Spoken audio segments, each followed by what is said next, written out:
Hello, in this video I'm going to show you guys how to bring back your list 1 and 2 if you have deleted them by accident.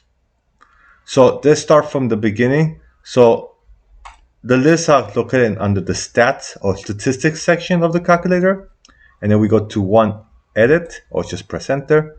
So let's just assume that you type in a couple of numbers here and there, and just to enter, okay, and go here.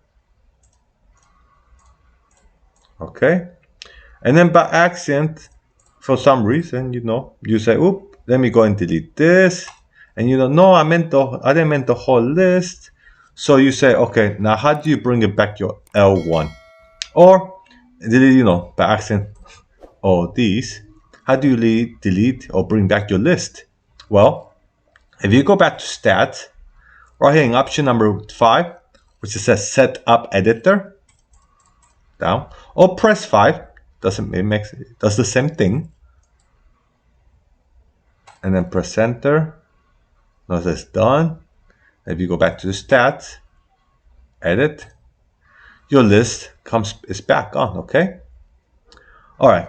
So that's how you bring back your list. Okay. Thank you. Have a good day, and please don't forget to subscribe and check the description for more information how to support me. Okay. Bye.